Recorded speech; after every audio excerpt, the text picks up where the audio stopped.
So you're wondering, how do I take shots like this and make it look like this? Well, you'll find out. When it comes to getting a blurry background in a video or in photography, I'm no expert in photography, but whether it's from friends or clients that I'm currently filming for, they're always like, hey, how do you get that blurry background? How do you get that buttery smooth background in the bokeh? And all you really need to understand is something called aperture and your depth of field. Have you guys heard of the game Portal? Well, it's essentially called aperture field sciences, because it makes sense, right? Your aperture.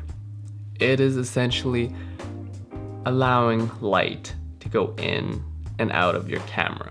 It is essentially the iris of the camera, the setting of the iris. Because if you look on the back of your lens of a camera, there should be an aperture control, and you can see the camera getting wider and smaller. And that's the aperture, the f-stop. And how you get a better understanding of your depth of field and your aperture is, I like to use an analogy of your eyes. Because think about it, when you open your eyes wide and bright, everything in the room is a lot brighter because you're letting a lot more light into your eyes. But things aren't as clear, especially if you're nearsighted like me. And have you ever noticed when people squint because they don't have their glasses on, but they squint and they can actually see things farther away? Or when they squint, it helps them look and see things farther away?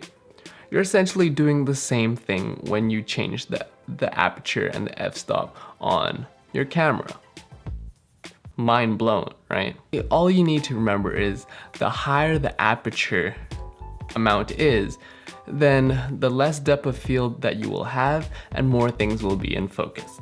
For example, if you shoot something at f5.6, things will be a little more in focus versus if you shoot at f1.8 with a wide open aperture.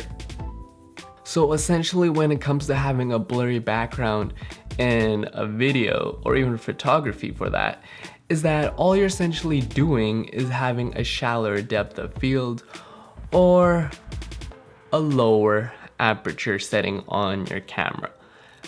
And people often think you need a super fast lens, whether that's, a prime at 1.8 or a 50mm portrait lens at 1.4, which can go for $2,000 to $3,000.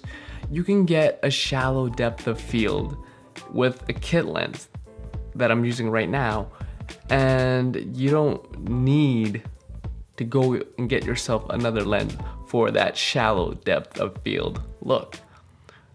And I can prove it right now just by zooming in and focusing on my face.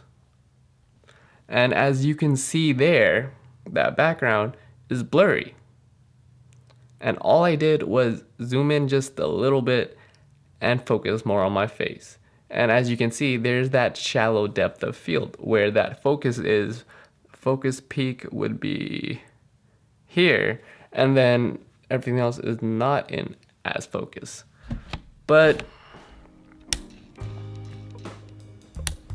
truth is though, if you want more of a buttery look and more out of focus in the back and more of a blurry background, then you might need to invest in something in a faster lens, meaning the f-stop of that lens goes down to something like 2.8 or 1.8, and they even have lenses now at like 0.98.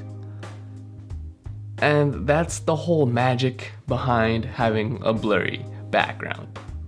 It's really that simple.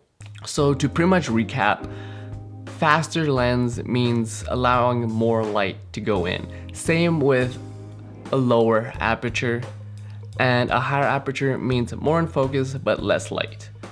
And you're wondering, why would I want a blurry background? Why would I want bokeh? Okay, who doesn't want bokeh? But why would I want a blurry background? One, it pretty much forces whoever's watching your videos or film or advertisement to focus more on the subject, which is in focus, and use the back as more of a scenery. Because if everything is in focus, the video can get a little distracting.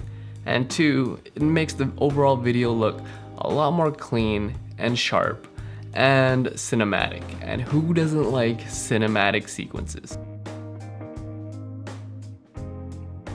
Just because you shoot at your lens wide open, you have to take into account that one, it's gonna be a lot harder to pull focus, and it's gonna be harder to make sure everything is in focus when you're taking photos as well.